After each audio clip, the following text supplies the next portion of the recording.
बोले समझाया गया था कि यदि आप किसी कंडक्टर को इलोंगेट करते हैं, खींचते हैं, उसको थोड़ा सा बड़ा कर देते हैं, तो बताइए उसका रेजिस्टेंस कितना होगा। और मैंने इसका फॉर्मूला पढ़ा, न्यू रेजिस्टेंस बराबर एन स्क्वायर गुने ओल्ड रेजिस्टेंस, अर्थात नया रेजिस्टेंस जो होगा वो पुराने रेजिस्टेंस के एन स्क्वायर के गुणनफल के बराबर होगा। एन मतलब हुआ कि आप उसको कितना टाइम्स खींच रहे हैं, 2 गुना खींच रहे हैं कि 3 गुना या 4 गुना, यही ना था। चलिए आइए आज इस टॉपिक को हम प्रूफ कर देते हैं, जरा जानकारी लीजिएगा। देखिए ये प्रूफ एग्जाम में नहीं आएगा, ये सत्य है। जो न्यूमेरिकल मैंने बताया था वैसा न्यूमेरिकल आया, ये भी सत्य है। पहले चलते हैं एक बार वही न्यूमेरिकल प्रैक्टिस कर लेते हैं, अब फिर इस टॉपिक को प्रूफ करेंगे। चलो अंदर खाली है पीछे पीछे बेंच पर जाओ। अच्छा जाने दो उसको, अंदर जाने जाने अंदर छोड़ दो ना, क्या डिस्टर्ब। आवाज नहीं कीजिएगा, शांत रहिए थोड़ा देर। उधर बैठ ना, उधर बैठो। लिखेंगे अ कंडक्टर, हल्ला नहीं करो समीर, ध्यान दो इधर। लिखेंगे अ कंडक्टर ऑफ रेजिस्टेंस। ये इसलिए दिया जा रहा है कि पिछला जो क्लास चला था ना, ये टॉपिक यहीं पर एंड हुआ था। एक बार उसको रिकैप कर लेते हैं सवाल के थ्रू और उस फॉर्मूला को डिराइव कर देते हैं। और conductor of resistance 2.5 ohm as elongated, मतलब खींचा गया 2 टाइम्स, 2 गुना from its initial, then find the new resistance। ध्यान से सुनना है। आप बताइए, कह रहा है क्या एक कंडक्टर का जो पहले से रेजिस्टेंस दे चुका है, जो पहले से रेजिस्टेंस दे चुका है उसको लोग ओल्ड रेजिस्टेंस बोलता है। सादिक ध्यान देना, पिछला क्लास जो लिए थे उसमें बताए थे फॉर्मूला, जो पहले से दिया है वो पुराना है और जो निकाल रहा है वो नया है। तो बताइए पुराना रेजिस्टेंस, आप ही बताइए पुराना रेजिस्टेंस कितना दिया, 2.5 ओम, और एक तार को 2 गुना खींचा गया, इसका मतलब एन का मान कितना। अब बड़े ये सब कंसेप्ट है, अगर आप कंसेप्ट को नहीं समझिएगा तो आप प्रॉपर जवाब नहीं दे पाइएगा। क्या है कंसेप्ट, कहा गया कि यदि आप किसी कंडक्टर की लंबाई को बढ़ाते हैं तो स्वाभाविक है कि उसका प्रतिरोध भी बढ़ेगा। आप बताइए, आप एक तार को, एक कंडक्टर को 2 गुना खींच दिए और उसका रेजिस्टेंस शुरुआत में 2.5 था, तो स्वाभाविक है कि 2 गुना खींच देंगे तो बढ़ जाएगा, बढ़ेगा ना। आइए जानकारी लेते हैं। लिखेंगे सिंस, चूंकि न्यू रेजिस्टेंस बराबर, छापना नहीं है। देखिए अगर छापने की बात होती तो ये सवाल नहीं बताते, ये तो उस दिन बता दिए थे हम। आइए, न्यू रेजिस्टेंस बराबर फॉर्मूला होता है एन स्क्वायर गुने ओल्ड रेजिस्टेंस। बोरे एन का मान दिया 2 स्क्वायर, ओल्ड रेजिस्टेंस 2.5, 4 गुने 25 यानी 2.5, यानी कि आपके पास आंसर आ गया। आपने क्या देखा कि शुरुआत में लंबाई मान लो 2 मीटर था, कितना, तो उसका रेजिस्टेंस कितना था। अब उसको 2 गुना कर दिया, 2 दूना, अब उसका रेजिस्टेंस कितना हो गया। अब इसे एक बात समझ में तो आ रहा है कि रेजिस्टेंस बढ़ेगा तब जब लंबाई बढ़ेगा, है ना। इस फॉर्मूला को प्रूफ करते हैं, थोड़ा शांत रहिएगा, शांति से देखिएगा। ये प्रूफ एग्जाम में नहीं आएगा क्योंकि ये फॉर्मूला का प्रूफ है, ट्रिक का प्रूफ है। चलिए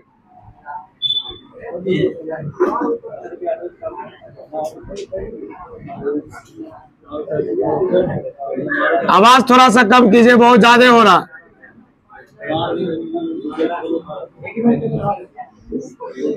बोले मैंने एक कंडक्टर लिया, मैंने एक तार लिया, बोले इस तार का लंबाई L1 बराबर क्या मान दिया। शांति सुनिए, ये पहला तार है तो पहला तार का लंबाई L1 यानी L1 बराबर लिए L। 2 मीटर 5 मीटर होगा। देख भाई बीच में आवाज करेगा, नहीं समझेगा, दोबारा समझाया अभी नहीं जाएगा क्योंकि दूसरा टॉपिक पढ़ाना है। एंड इस तार को थोड़ा अंदर आओ, बोले खाली है, अंदर आओ, अंदर आओ ना। ए बुआ उधर खाली है पीछे बेंच यार, इस बैठो, जहाँ बैठो पीछे चलो रे, बैठो नहीं केवल ज्यादा है ना यार, टेबल घस के भी ना चाहिए जो। चलिए उस दोनों में बैठे, चलिए बोले इसी तार को थोड़ा सा इलोंगेट कर दिया गया।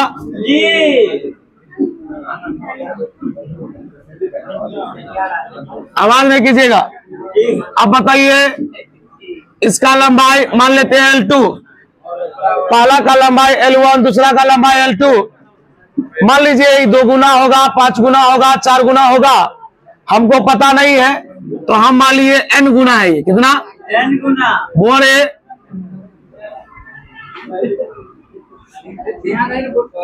बोले मान लीजिए अगर इस तार का लंबाई 2 मीटर है, अगर इसका 2 गुना हुआ तो 2 दूना 4, अगर ये 2 मीटर है 5 गुना है तो 5 दूना 10। इसका लंबाई L था, इसका N गुना है तो N गुने क्या हो गया L। ये पहला तार है, बहुत ज्यादा हो रहा है भाई।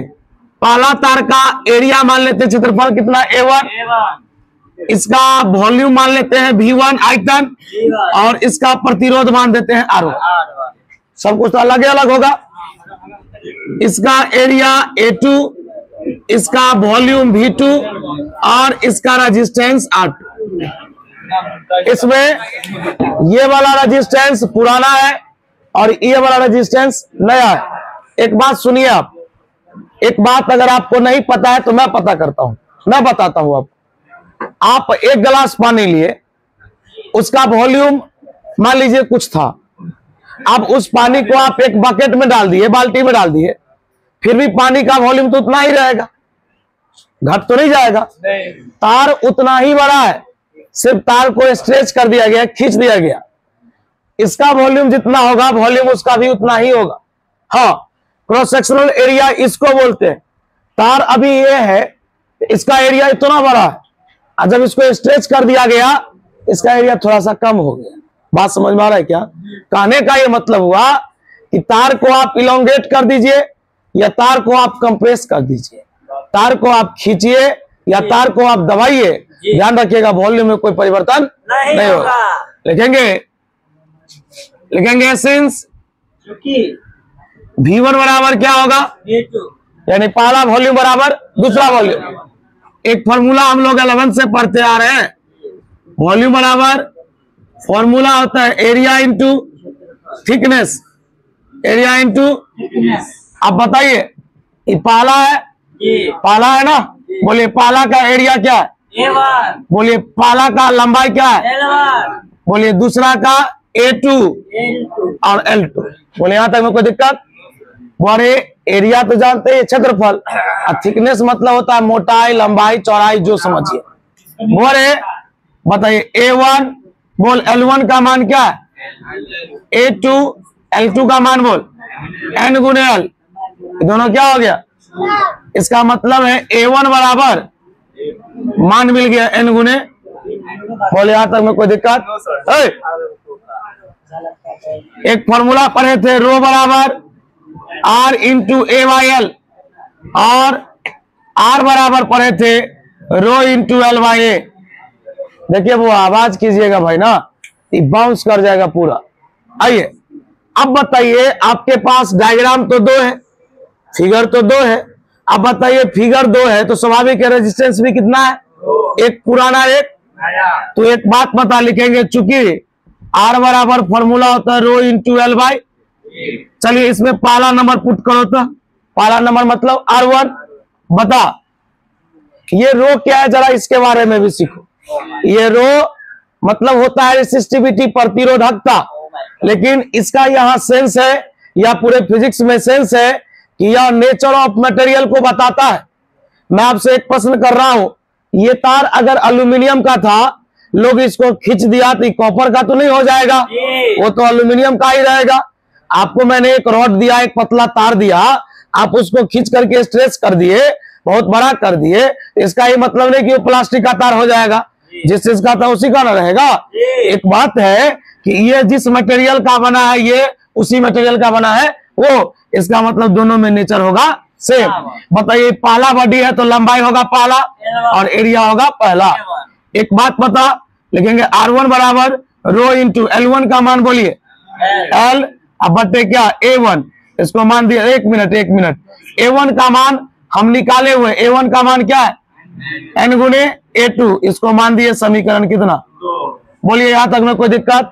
R1 का मान निकाले। अब R2 का बस एक लाइन और, बोलिए R2 मतलब दूसरा बॉडी, R2 मतलब बॉडी पहला हो या दूसरा, दोनों तो एक रंग के नेचर का होगा, मटेरियल तो एक रंग से बना होगा।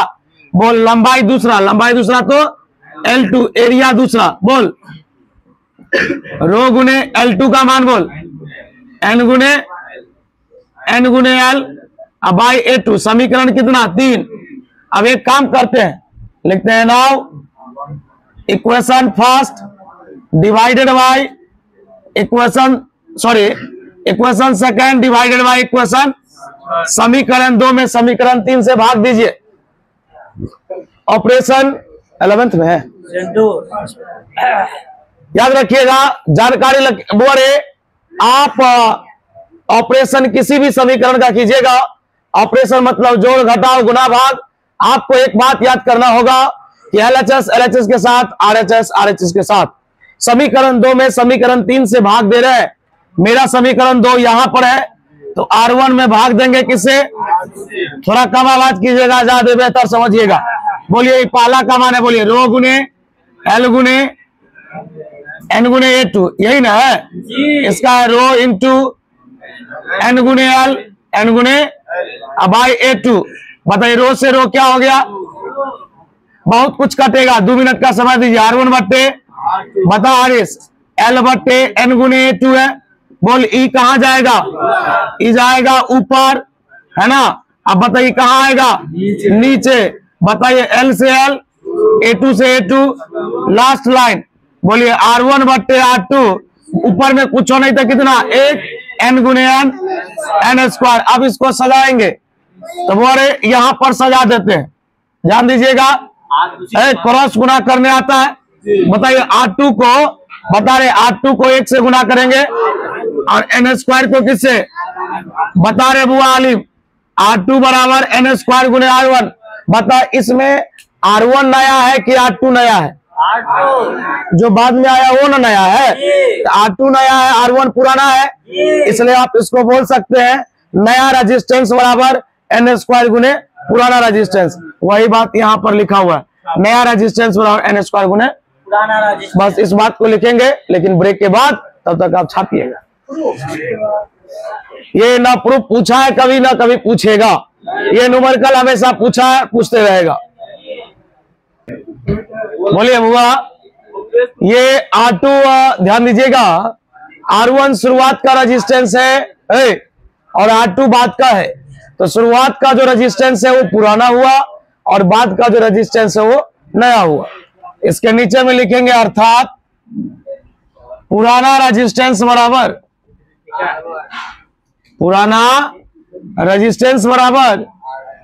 N स्क्वायर गुने न्यू सॉरी गलत लिख दिए बाबू, न्यू रेजिस्टेंस बराबर N स्क्वायर गुने पुराना रेजिस्टेंस। इसमें ध्यान दीजिएगा, R1 पुराना हुआ और R2 बाद वाला है वो नया हुआ। अब अपने लोग एक बात बताइए, मैं आपसे एक प्रश्न कर रहा हूं, फिर आप छापिएगा कि अपने लोग आज से कुछ दिन पहले एक टॉपिक पढ़े थे जिसमें लिखा हुआ था कि रेजिस्टेंस किन किन बातों पे निर्भर करता है। पहला था लंबाई पे निर्भर करता, दूसरा क्रॉस सेक्शनल एरिया पे, और तीसरा टेम्परेचर पे, ऐसा था, और नेचर ऑफ मटेरियल पे। तो लेंथ पे और एरिया सब पे तो पढ़ ही रहे बार बार कि लंबाई बढ़ने से रेजिस्टेंस बढ़ता है, घटने से घटता है। आज हम लोग एक टॉपिक रीड करने जा रहे हैं, बड़ा इंपॉर्टेंट टॉपिक है। और टॉपिक है कि रेजिस्टेंस किसी भी कंडक्टर का टेम्परेचर पर किस प्रकार निर्भर करेगा। एक फॉर्मूला को डिराइव करने जा रहे हैं। देखिएगा, यहां से भी नया नया बात आएगा। यहां से एक टॉपिक निकलेगा जिसका नाम होगा टेम्परेचर कोफिशिएंट, जिसको लोग अल्फा से दिखाता है। किसे बात समझ में आ रहा है? चलिए एक हेडिंग देते हैं।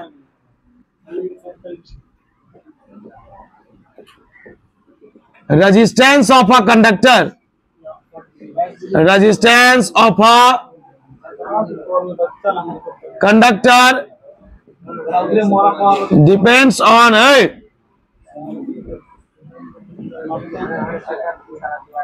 बोरे कह रहा है क्या, एक कंडक्टर का रेजिस्टेंस निर्भर करता है टेम्परेचर पर।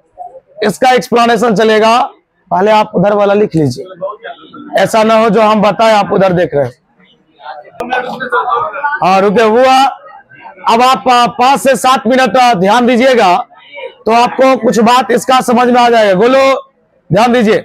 बोरे टॉपिक है कि किसी भी कंडक्टर का रेजिस्टेंस और टेम्परेचर पर किस प्रकार निर्भर करता है। आइए हम आपको शॉर्ट में एक चीज समझा देते हैं। शॉर्ट में एक चीज ऑब्जेक्टिव के लिए याद रखिएगा कि टेम्परेचर बढ़ेगा तो रेजिस्टेंस बढ़ेगा, टेम्परेचर घटेगा तो रेजिस्टेंस, याद रहेगा ये परिभाषा, ये ऑब्जेक्टिव के लिए याद रहेगा। बताओ, कहेगा शुरुआत में टेम्परेचर अगर 100 केल्विन है, बाद में टेम्परेचर 200 केल्विन हो गया, तो स्वाभाविक है कि बाद वाले का रेजिस्टेंस ज्यादा होगा और शुरू वाले का। ये मतलब जैसे जैसे टेम्परेचर बढ़ाएंगे वैसे वैसे रेजिस्टेंस भी हो गया। डन। अब हम यहां से फॉर्मूला डिराइव करेंगे। बहुआ ध्यान दो, लिखेंगे लेट, वो छापिएगा नहीं, गलत हो जाएगा। लिखेंगे, इसको लोग R0 बोलता है। क्या बोलता है?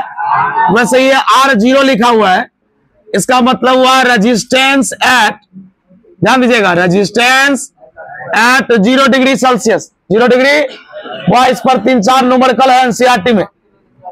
और आरटी का मतलब रेजिस्टेंस एट, बोले तो 4 लाइन, ध्यान दीजिएगा, 4 लाइन प्रूफ, 4 लाइन में प्रूफ, ध्यान दीजिए। Resistance at T degree Celsius, T degree, बोरे T1 का मतलब initial temperature, initial, and T2 बराबर फाइनल टेम्परेचर। लिखेंगे, चूंकि बता 1 minute, change in temperature, change in, हमारे जिनको चेंजिंग का फॉर्मूला नहीं आता मैं बताता हूं। चेंजिंग का मतलब होता है फाइनल माइनस इनिशियल, चेंजिंग का मतलब फाइनल माइनस। बता चेंजिंग किस में पढ़ने जा रहे हो? तो बता T2 माइनस T1, या इसी को लोग बोलता है डेल्टा T। क्या बोलता है? डेल्टा मतलब चेंजिंग, डेल्टा मतलब। अब बता चेंजिंग किसमें? आप ऐसे भी है बुआ, आप ऐसे भी लिख सकते हैं T1 T2, आप यहां पर भी कर सकते हैं T2 T1, है ना। आप यहां पर लिख सकते हैं डेल्टा। आप मान लीजिए छोटा लिखे या बड़ा लिखे, आपको समझने से मतलब है। आइए बस 1 से 2 लाइन देखिए, ये तो कंसीडर किए, जो बात सोचे वो। अब उतना मेन कैलकुलेशन स्टार्ट होगा, तो बोले तो 3 लाइन बहुत हो गया।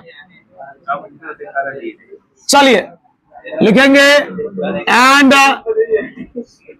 Change in resistance.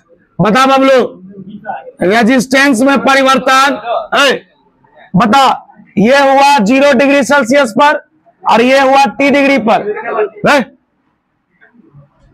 शुरुआत का टेम्परेचर रेजिस्टेंस ये हुआ बाद का, फाइनल ये हुआ इनिशियल। आप यहां पर लिखिएगा RT माइनस R0 लिखेंगे, चूंकि यहीं से गेम स्टार्ट है। RT माइनस R0 यही है भारी, डायरेक्टली प्रोपोर्शनल होता है किसका? R0 का। 1 था, उधर नहीं देखना है।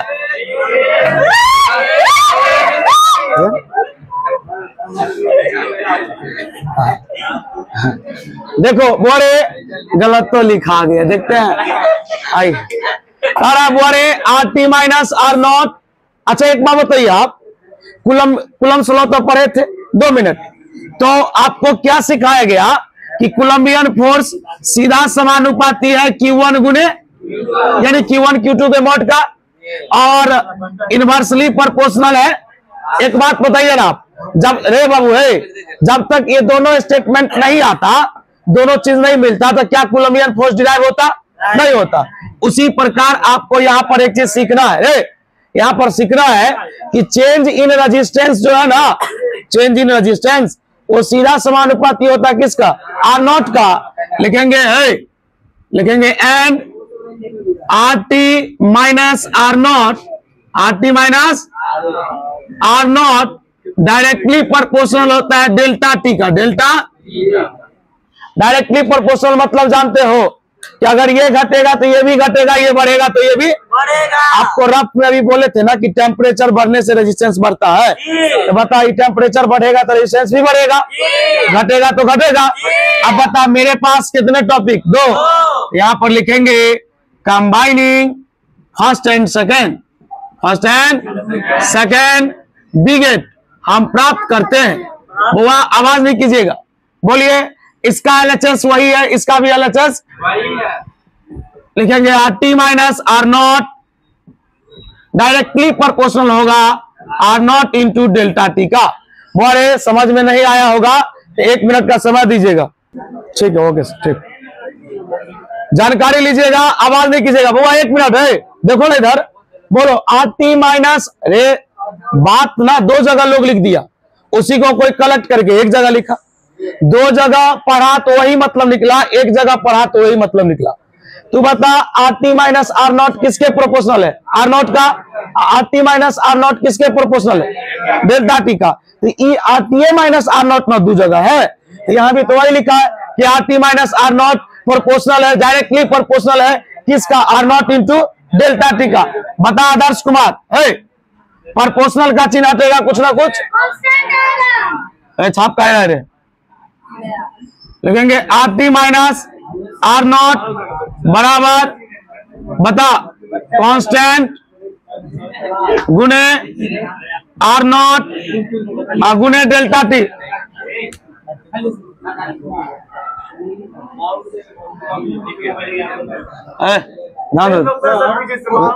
नहीं अभी का ऐसे बच्चा बोल रहा है जी, बताइए वो RT माइनस R0 प्रोपोर्शनल का चिन्ह है, प्रोपोर्शनल का चिन्ह हटेगा कुछ ना कुछ कांस्टेंट आएगा। ये इधर देखो ना यार, तुरंत में भड़क जाता है। कांस्टेंट बता, यहाँ पर कांस्टेंट आएगा अल्फा, क्या आएगा? R0 into delta T, R0 into बताइए, गुना इधर आएगा तो क्या होगा? RT माइनस R0 बटे R0 गुने डेल्टा T बराबर अल्फा, इंप्लाइज दैट अल्फा बराबर RT माइनस R0 गुने डेल्टा T। यहां पर कोई पूछेगा अल्फा क्या है, तो लिखेंगे हियर अल्फा जो है सो कांस्टेंट है, क्या है? लिखेंगे विच इज नोन एज, जो जाना जाता है, विच इज नोन एज, इसका नाम है टेम्परेचर कोफिशिएंट। टेम्परेचर फिर से बोल, मैं क्या बोल रहा हूं भाई? ये अल्फा नहीं है, ये प्रोपोर्शनल का चिन्ह है, किसका? प्रोपोर्शनल। यहाँ आया अल्फा, अल्फा का नाम क्या है? Temperature coefficient. छाप, शांति से लिख। बता टेम्परेचर कोफिशिएंट का फॉर्मूला क्या निकला? RT माइनस R0 बटे R0 इंटू डेल्टा T। पहले छाप, बहुत सारा बात है, धरफड़ा के नहीं जाना है भाई, टॉपिक भी आइए। आप जानते हैं अब ये नया टॉपिक स्टार्ट हुआ रे, ये नया टॉपिक स्टार्ट हुआ टेम्परेचर कोफिशिएंट है, बढ़ो सही से। अब ये टॉपिक स्टार्ट होगा तो अब ये चलेगा कल, अब ये पढ़ाने में 30 मिनट लगेगा अप्रोक्स। अब ये कंप्लीट होगा तो फिर दूसरा टॉपिक स्टार्ट होगा, मतलब एक सीक्वेंस में आपको बताया जा रहा है। चलिए बताइए रे बुआ, क्या नाम है उसका? हाँ अच्छा ध्यान दो, सेमीकंडक्टर क्या बताओ, बताओ ना सही से।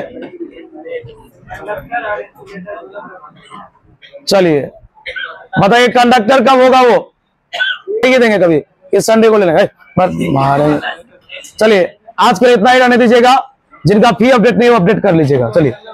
चलो चलो।